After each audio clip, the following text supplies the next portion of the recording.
My name is Lindsay Root. I'm with McGraw-Hill Education, and I will be the webinar moderator for today's session.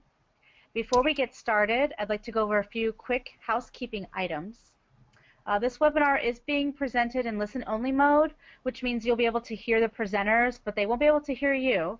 It doesn't mean you can't participate. We'll be offering several chances to interact, and we, of course, want to hear questions you have. So just type those questions in the questions panel on your toolbar. Joining us today is Dr. Tina Eartham. She is the Direct Instruction Facilitator for Greeley-Evans School District 6 in Greeley, Colorado. She develops and provides ongoing direct instruction professional development, beginning, advanced DI trainings, instructional coaching, and student data analysis to all teachers, instructional coaches, and administrators in her district K-12. And this district serves over 20,000 students. So today we're going to go ahead and get started with Dr. Eartham, and she can begin discussing reading mastery in her district. Dr. Tina Eartham. Thank you, Lindsay. Again, my name is Tina Eartham, and I am the Direct Instruction Facilitator for Greeley-Evans School District 6 in Greeley, Colorado. I am really excited to have the opportunity to share with you the steps our district took in deciding to use Reading Mastery Signature Edition as our core literacy program in kindergarten and first grade in 8 of our elementary schools. In our time together today, I'll go over a few features of direct instruction that have been critical to our understanding and implementation. This session today isn't what I would consider to be an introduction to direct instruction, so if you feel like a lot of new learning is going on in the next 40 minutes or so, I would just invite you to continue researching and asking questions about reading mastery and direct instruction. I will spend some time introducing my school district to you, as well as how we have used direct instruction over the past 9 years. And then I'm hopeful that the majority of our time together will be spent going over how our district made the decision to use Reading Mastery Signature Edition, or RMSE, as the core literacy program in 8 of our 15 elementary schools. So we are indeed talking about the direct instruction spelled with a capital D and capital I. We refer to it as Big D, Big I in my district. We use direct instruction programs and teaching practices developed and researched by Zig Engelman and his team over the past 50 years, such as reading mastery, connecting math concepts, corrective reading, language for learning, all of those. These programs were developed to meet the needs of all children in reading and other areas by using instructional groups and teaching the students to mastery. I am constantly reminding myself and others that in the end, DI doesn't teach children, the teachers do. The body of evidence and the body of research supporting the effectiveness of DI across different subjects and populations of students is extensive, and sometimes we are quick to conclude or think that it's DI and it's somehow a magic bullet, but it always has and always will come down to the teacher. I've always said that when paired with a teacher who teaches DI with precision, integrity, and enthusiasm, student learning can be and usually is accelerated, but it is that pairing of that highly effective teacher with these highly effective programs that creates the magic, which indeed is the student's success. For this reason, we need to keep 3 assumptions in mind if we want to ensure student growth with direct instruction. These 3 assumptions act as root causes when we hear the infamous "it isn't working" phrase. When we hear this, one of these 3 assumptions have been violated, because direct instruction and reading mastery will work when these 3 assumptions are met. So number 1, students are appropriately placed. We make no assumptions regarding the learner. When starting a new implementation, we give students placement tests to see where they can start within the different levels of the program. It is common to have kindergartners in reading mastery grade 1 by the end of kindergarten. We can also have first graders in reading mastery grade K as we are trying to catch them up. Having many different instructional groups at different lessons in the program is how we differentiate to meet the needs of all students, and it is the key to acceleration. We have to remember that these groups are flexible and fluid, and we use student and group data to adjust placements throughout the school year. Hang on. Here it is. Number 2, all allocated time is being used. If it takes 45 minutes to complete an RMSE grade K lesson to mastery for the average student, We need to be able to make adjustments for students who need more repetition or more time, and those who need less, meaning they can do more than one lesson in that allocated time. RMSE Grade K and Grade 1 were purposely designed to be taught in 160 lessons, taking about 45 minutes to complete one lesson. There are about 174 instructional days in the state of Colorado. This means that if the average kindergartner does one lesson per day at Mastery, he or she will meet or exceed end of kindergarten assessments when finished. The same can be said for RMSE Grade 1. Remember, these program levels are not tied to specific grades. They are just representative of the skills and concepts at which average students at these grade levels would be performing. With that in mind, we will actually change the way we think about the program and lesson number to give us a better context from which to describe individual students or groups of children. So for example, we have currently a group of first graders who are in RMSE Grade K, Lesson 85. We, as a district, say that the child or the group is actually on the 85th day of kindergarten. So that helps us think about, all right, they're in first grade, but they're reading at what would be the 85th day of kindergarten, and so we can progress monitor and expect growth around mid-kindergarten. So we think about Lesson 1 as the beginning of the year, Lesson 80 as mid-year, and 160 as the end of year. So when we look at another example, this would be a group of students who are on the 137th day of kindergarten, and they are nearing the end of kinder. So whether this is a kindergarten group or this is a first grade group, we know that if we're teaching to mastery and the students are appropriately placed, their reading is at about the 137th day of what a typical kindergartner would be reading at. Same thing then for grade 1.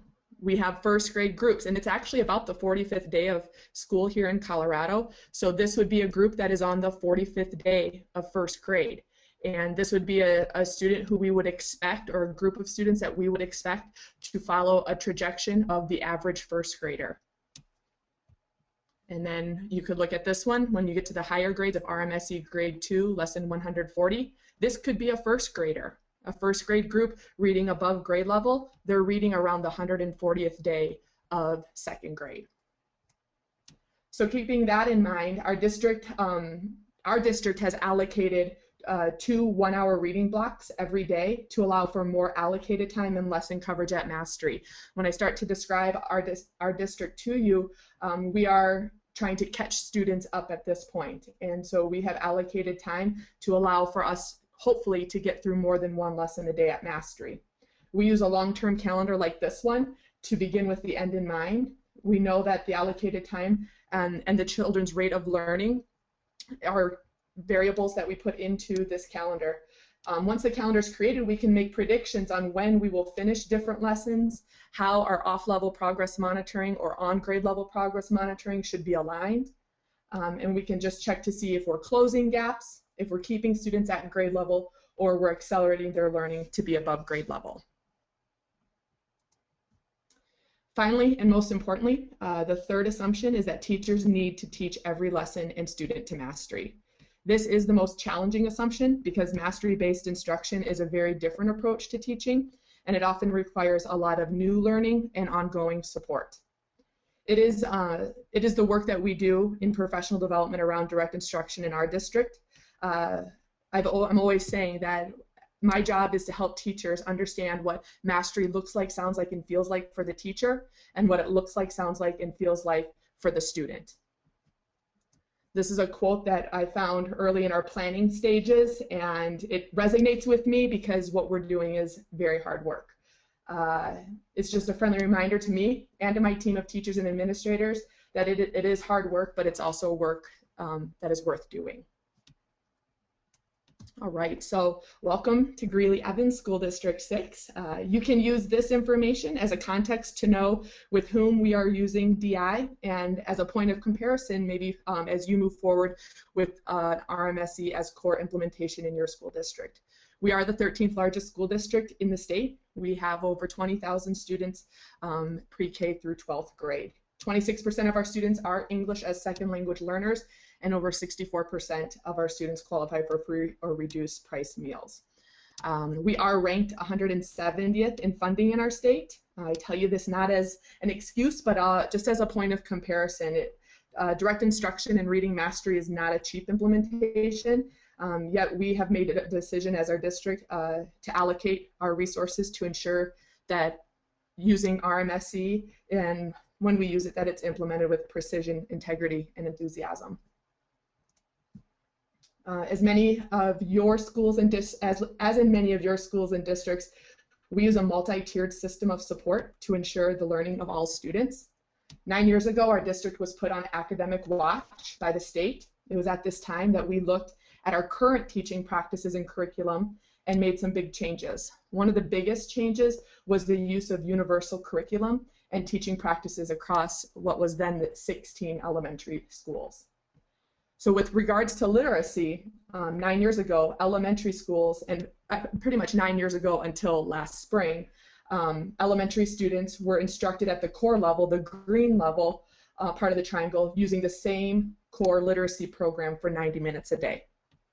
Specific areas of reading difficulty are addressed for another 40 to 50 minutes a day during what we call as the targeted instruction, so that's the yellow part of the triangle. It was only when students' data from the green and yellow were not showing growth that students became candidates for core replacement. And this is where DI has historically lived in District 6. I joined our district 5 years ago and worked with only a dozen or so teachers that were still using direct instruction as a core replacement. We spent the next 4 years ensuring strong DI teaching practices to teach to mastery and using data to drive instruction with the hardest to teach children. The number of teachers using direct instruction has grown. We work with hundreds of teachers in our district who are implementing some form of Big D, Big I. Also, over the last 4 years, we have increased the use of the oral language program in kindergarten, first, and second grade in our title schools. So with this triangle in place, we were able to track student growth and analyze trends in data so that we could adjust instruction accordingly. One area of concern that comes up every year in our core data is something we refer to as the first grade dip. We experience a drop in benchmark data in first grade district-wide. Incredible measures have been taken in an attempt to identify and correct the problem. Student data has been analyzed, teachers have been extensively trained, and the scope and sequence of the curriculum has been analyzed. As a district, we have struggled to rebound from this challenge to ensure high levels of reading proficiency moving forward. 2 years ago, a principal, knowing that this is what was predicted for his kindergartners and knowing the success he had seen with RMSE as a Tier 3 program in the upper grades at his building, decided to pilot the use of RMSE as a core with a group of kindergarten students. So in essence, he wanted to take what was typically used at the red level in our district and move it to the green and the yellow. So what was typically seen as the core replacement in our district, they now want to use as the core literacy program. So we decided to do a little experiment with our lowest of the low. We took 13 monolingual kindergartners.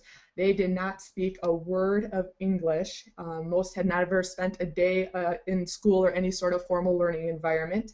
They all scored 0 or were discontinued on beginning kindergarten assessments. We put them in a little group and they received RMSE grade K for both the 90-minute and the targeted instruction time. The interventionists worked closely with the DI coach to implement the grade K level with precision, integrity, and enthusiasm. There were many, we call them Dear Diary entries between the two of us as we racked our brain on ensuring mastery of all the students. This was not a typical do 2 lessons a day type of group. We would exhaust every resource and idea, and then sometimes we'd have to go back 10 lessons in. So we just knew we had to keep them at mastery regardless of the lesson number. So we tracked the student data, and I'm excited to kind of share with you some of the highlights, some of what we found. So I only captured a few of them just to save time, but most of our students followed this trend. So these are the progress monitoring cover books for the Dibbles Necks in kindergarten. The green line indicates the growth that average kindergartners should make halfway through RMSE grade K. Our students in our little pilot, their data indicated that our instruction was indeed working. So you can see at the beginning of August they had nothing, and by January, by the end of December, they were well above where the average kindergartner should be.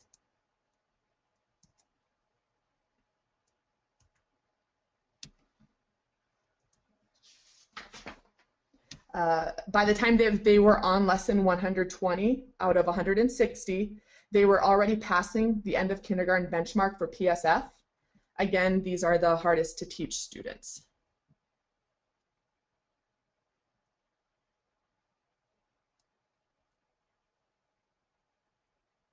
And then when we look at nonsense word fluency, our students started this in January, just like all the kindergartners do.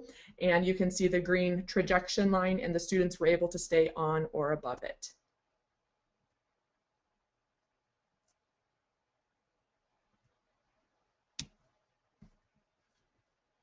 So we started to ask ourselves some questions, because we were seeing outstanding data with our core replacement kids.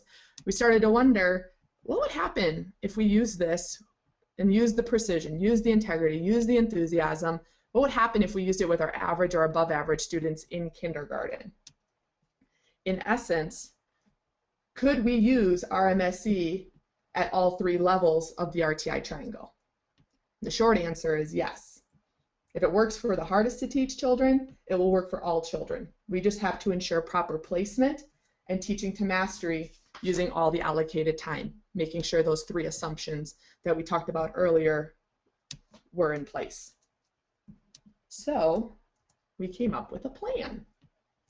And this is the timeline I'm going to spend some time going over with you. So our conversations actually started last December. In December, we started to brainstorm how using RMSE as a core literacy program in kindergarten would look.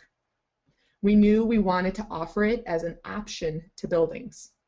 So we took the time to create an implementation plan, from what would the daily schedule look like, to when would the students be tested, how would they be grouped.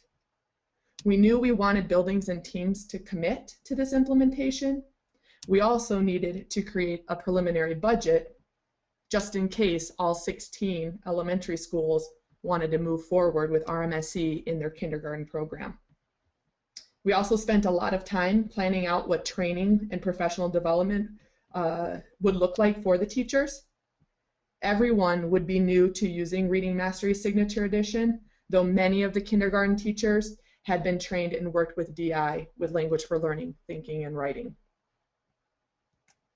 So once we felt we had an initial plan that took into consideration the logistics that most of our principals and teachers would ask about, we presented our proposal to the 16 elementary school principals in late January. We asked that they consider the information we shared with them, take it back to their teams, and talk about it more. Schools that were interested in using Reading Mastery as a core in kindergarten then set up meetings with me to discuss the option and answer questions. I met with 11 of the elementary schools throughout February and March. The option of using RMSE in kindergarten and then rolling it up into first grade in the fall of 2015 was presented. It was at these meetings that the first grade teachers expressed interest in using RMSE this fall and not waiting until 2015. They had been living the first grade dip for many years and were committed to trying something new, even if it meant a steep learning curve for them. Teachers and administrators were asked to commit to Reading Mastery as a core program in writing. This implementation has always been a choice for our buildings, but the entire team had to commit. So they submitted letters that highlighted things such as that they were open to change. You know, putting that rookie hat on again can be tough, especially if you're 2 years away from retirement. Putting that rookie hat on might be easy if you're a first-year teacher.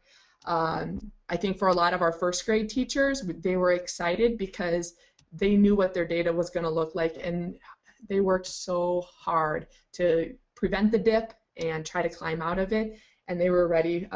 They were ready and excited when looking at the curriculum. They just saw that the rigor and the intensity of RMSE grades K and 1 would be best for their students. The letter of commitment also highlighted their dedication to student success, and that with it being new, they were going to work earnestly to implement it with integrity and enthusiasm. They committed to being problem solvers because we are blazing a trail here in Greeley, and a lot of things are new and up and coming, and it's been exciting. It's been an exciting first 10 weeks of school here, and we definitely have problem solvers, people who are excited to help make it good. And then along those same lines, they committed to actively participating in the professional development during the summer and throughout the school year. In addition, budgets for curriculum purchase were created. We now had to consider purchasing RMSE for both kindergarten and first grade. Even more, when teaching using those instructional groups, we had to budget for the next levels of RMSE, because we were committed to using only RMSE in kindergarten and first grade. So when those high first grade groups were finished with grade 1, we didn't want to put them in a different program. We want them in RMSE, so we had a budget to purchase RMSE Transition and also RMSE Grade 2. We also then started to create our professional development calendar. Once we had commitment from 8 of our schools that wanted to use RMSE as core in kindergarten and first grade, we took the plan and the budget to our school board for approval. The proposal and budget were approved with great support at the end of April. Also in April, we conducted our first RMSE training with the teachers. We had to train them on how to administer the placement test to the end of the year kindergartners so that we could establish groups to begin as close to the first day of first grade in the fall. Placement testing in the spring for a fall implementation is critical. So if you're thinking we're going to start in the fall of 2015, you want to make sure that you place test anyone who you think is going to be in the program in the fall at the end of this school year. We took the time to place test all of the current kindergartners before they left for the summer, and then the incoming kindergartners would be tested on kindergarten test days or the first couple days of kindergarten. As a result of our spring testing, we learned that our first grade groups ranged in placement from RMSE Grade K, Lesson 40, to RMSE Grade 1, Lesson 115. Most of the groups fell out around RMSE Grade K, Lesson 85. So when we looked at where we should have been at end of kinder, getting ready for first grade, according to RMSE, our kinders were ready for RMSE Grade K, Lesson 85. They were reading around the equivalent of the 85th day of kindergarten. This was not, as alarming as it sounds, it wasn't alarming to us, because when you look at the scope and sequence and the rigor of RMSE Grade K versus our core kindergarten literacy program, RMSE Grade K is more intense. We also knew that with proper training and data collection and analysis, our first grade teachers could catch them up to grade level. In August, our RMSES core teachers participated in 3.5 days of training with me and our 2 DI coaches. We had about 85 teachers attend, and again, they ranged from first-year teachers all the way to teachers who are 2 years away from retirement. Day 1 was an introduction to direct instruction. We looked at the history, the research, and practiced the effective DI teaching practices. Day 2 broke down the specific formats and procedures of RMSE grades K and grade 1. So we looked at mastery tests, we looked at the looping signal, we looked at what a fluency checkout looks like. And then day 3 was a day that the administrators had to attend with their teachers. Day 3 was spent looking at the logistics of the implementation. What does scheduling look like? How do we group our students? What are data collection sheets? How do we backwards plan? What is an in-program mastery test? How do we grade that? Where is the grade recorded? What should our data team meetings start looking like now that we're in RMSE instead of the other core literacy program? I think all of my teachers would agree that they walked away after those 3 days with a little bit of information overload. It was time well spent, and they were eager to get in and at least start practicing what they had learned. School started on August 14th, and incoming kindergartners were place tested, and many of the RMSE groups started the following Monday. So we didn't waste any time. We knew we had to get through lesson coverage at Mastery, and we knew we had a challenge ahead of us. So we have been in school for almost 10 weeks, and our focus remains the same. We want to increase student achievement and increase the effectiveness of the teacher's direct instruction teaching practices. So goal number 1, increase student achievement. Regardless of their placement in the program, we want all of our students at Mastery on their current lessons. So if they're in first grade and they're in RMSE grade K lesson 100, we want them at Mastery. Our bigger goal is that if they are in kindergarten, that they are staying at or above the lesson number that is equivalent to the day of school. I was just visiting kindergarten classrooms yesterday. We're about on the 44th, 45th day of kindergarten, and groups were on lesson 44, some groups were on 56, some were on 63, some were on 77. A couple of kindergarten groups were already on lesson 92. So when you think about how do we meet the needs of students along that RTI triangle, we can meet them because we meet them where they are instructionally. And kindergarten on the reading at the 92nd day of kindergarten, it's pretty encouraging. Our first grade goal is that we are trying to close that gap. We know that our incoming first graders came in at a deficit. They were around lesson 85 of grade kinder. They have about 75 lessons they needed to cover and try to get to lesson 80 by the mid-year in first grade. Because if we can get to lesson 80 and they're taught to Mastery, they will pass the mid-year assessment on DIBELS or any sort of outside measure that we would give them. I'm very hopeful that we're going to get there with a lot of the groups, and if we don't get there by Christmas, we'll definitely get there by the end of the school year. Our second goal is to increase the understanding and use of Mastery-based instruction for our teachers. So really looking at the data to drive our instruction, looking at the data and saying, okay, what can I do differently as the teacher, because I know that I need to teach them the Mastery, and if they're not getting it, they just need more repetition, and how can I give that in a meaningful way to the students. Our professional development and training has continued since the beginning of the school year. And this was all part of the initial implementation plan, so the teachers in the buildings knew that this is what we promised them to help continue supporting them. Every building has participated in weekly 45-minute modules for the first 8 weeks of school. It was during this time that we taught the teachers how to create long-term calendars, use pacing guides, data collection sheets, collect in-program Mastery tests, and create trajectory lines for their DIBELS progress monitoring.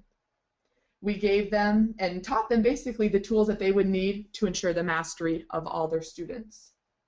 We have 2 literacy coaches designated to support teachers with their RMSE as core implementation.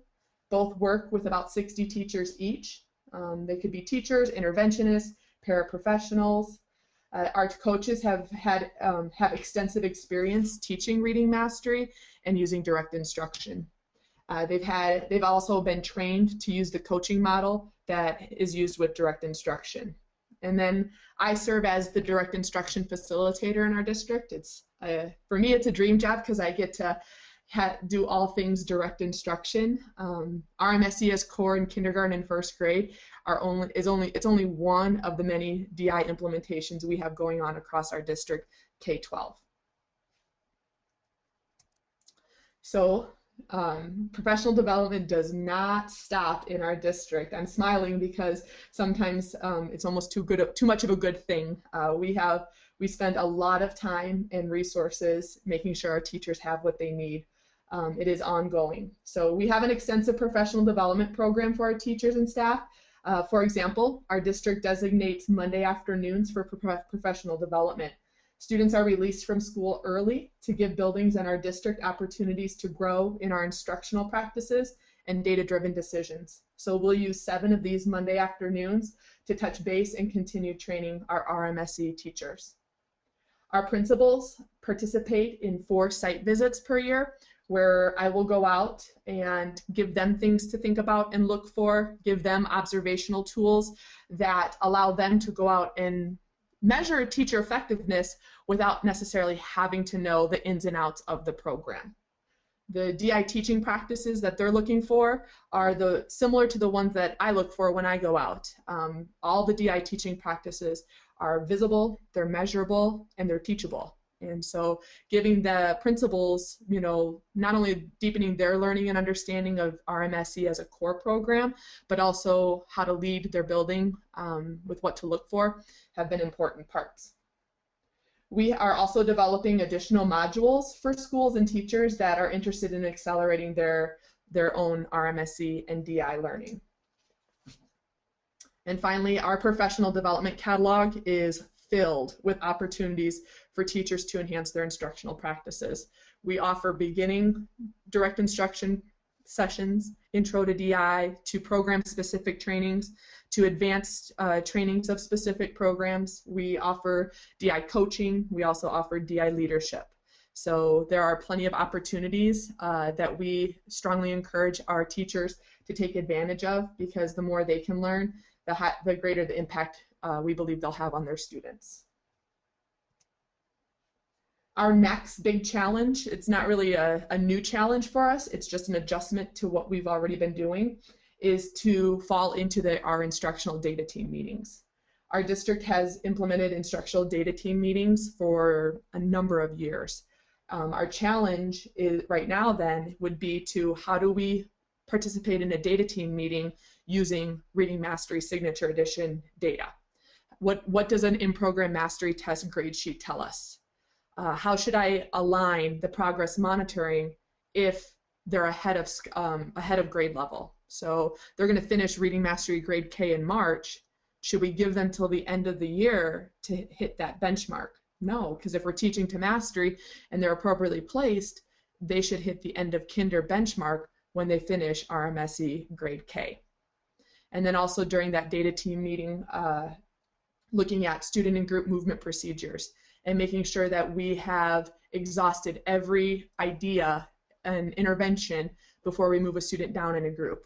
And that when we see lots of 100% in groups, or students who are consistently performing at 100%, could they move up in groups? And just honoring the fluidity and the flexibility of the groups is going to be key.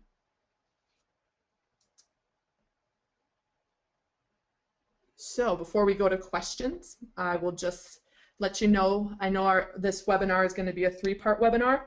So our next one is scheduled for January, so when that date is determined, you guys can log on.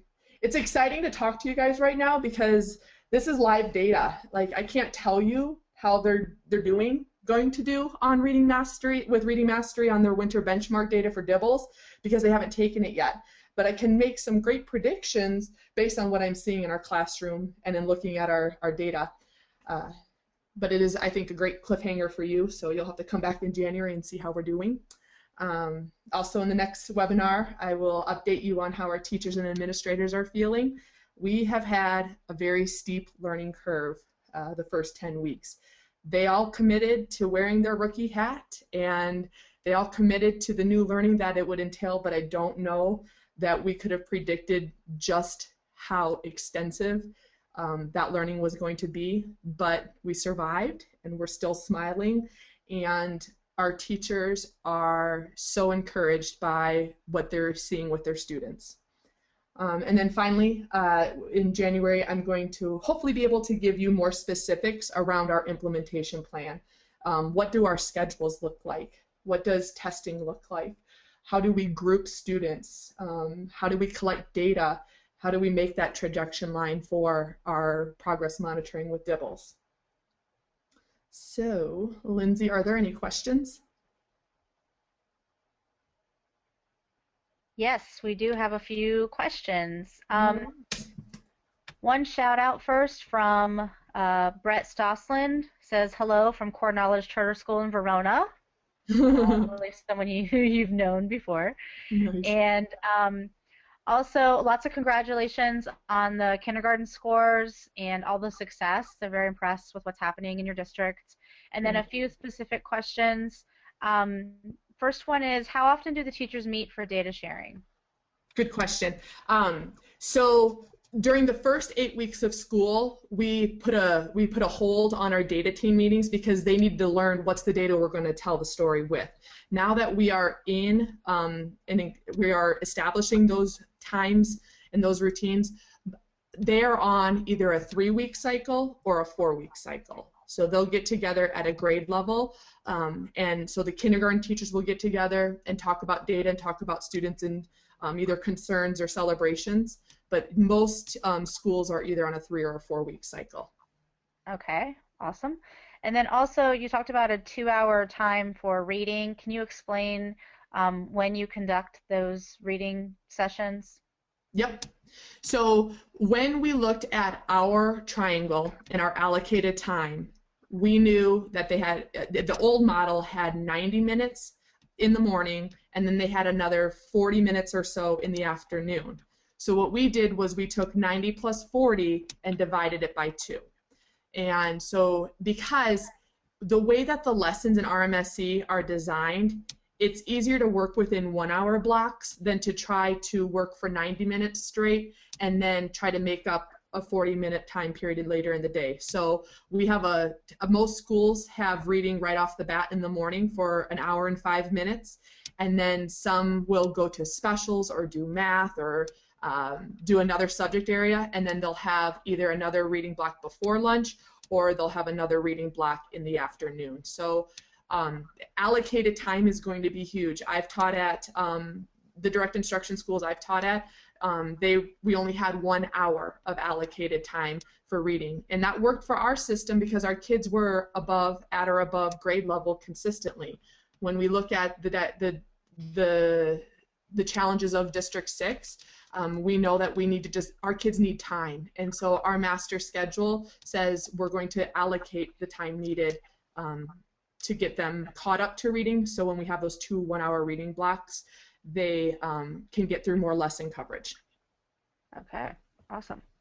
And a few more questions. No worries. Do you use the language strand for kindergarten? The short answer is yes.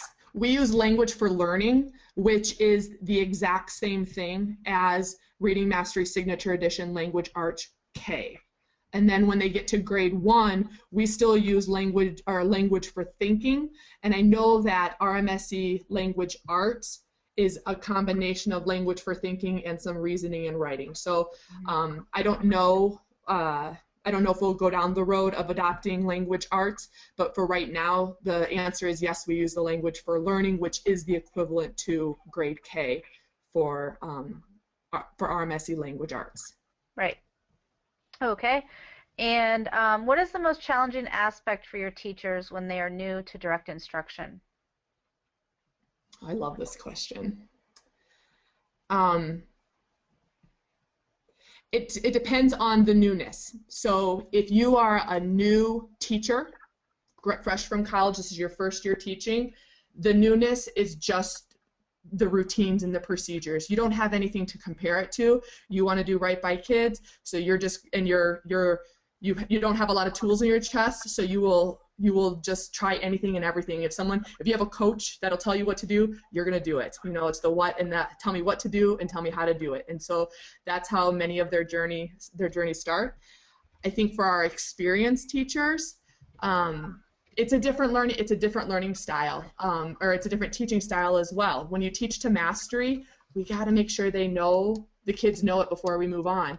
And sometimes the teacher doesn't know what to do because it didn't quote unquote work. And they want so hard to implement it with precision and integrity that sometimes their biggest challenge is, how do I differentiate and go off script but still show integrity and precision to the program? And that learning curve just comes from conversations, examples, affirmations of what they're doing when our coaches come in and watch. Usually when teachers tell us you might not like what what I did, and that's usually a sign of growth, that they go from that mechanical stage to the routine stage. And that mechanical stage is, I hear what you're saying, Tina, but I'm going to mix it with what I already know about best practices, and they do DI-ish. And that's a very dangerous place for DI teachers to be, when they mix what they know and have been experienced with in teaching with what the precision and the integrity that DI requires. So it's a lot of coaching heavy, it's a lot of professional development, trying to prevent bad habits from happening, to try to get them to that routine level. That way when they do make modifications, it's more of a refinement strategy than falling back on something that they're more familiar or comfortable with. Putting on a rookie hat is hard, especially when you've been a teacher for a long time. What I think they're most encouraged by, and their commitment to keep trying, is they're seeing it work with their kids, and they're seeing it work in their classroom with their students. It's not someone else's research. They're able to compare where their first graders are this year to where their first graders were last year, and they are feeling very powerful in using the tools. Great. And Ms. Dewana says, thanks, that's an excellent answer to question new and experienced teachers. And we have one last question. Yeah. Did you have to modify anything in Reading Mastery Signature K with ELL students? Yes. So that group of data that we looked at, those were monolingual students, and it's always that debate of, do we teach them how to speak English first, or do we teach them how to read and speak English simultaneously? And so I'll just give an example of what we did with this group. The teacher would present the lesson the first time, but as she's presenting the words and going through the story, she's doing a lot of pre-teach of vocabulary. She would teach motions for all the words. She would show pictures for the words to build their vocabulary. And then the second time she would teach the lesson, she would just teach the lesson as scripted, and then just check for understanding along the way. So the way that we have worked, and we adjust accordingly. So it's not like you do the whole program this way, because the kids' data it'll direct you. But we actually ended up teaching every lesson twice for a while, because we needed to take the time to build the vocabulary. Bringing in realia, and also looking at pictures, doing the actions, because they're able to break the code relatively easy, but it's the comprehension and the vocabulary that we just need to enhance, because it's there in Reading Mastery, but it's just not to the rigor that our EL students require. Okay, great. I believe those are all the questions we have. Do you have any last comments? No, I'm just want to say thank you. Thank you for your time. Thank you for letting me share our story. We're really, really excited about the work that we're doing. Okay.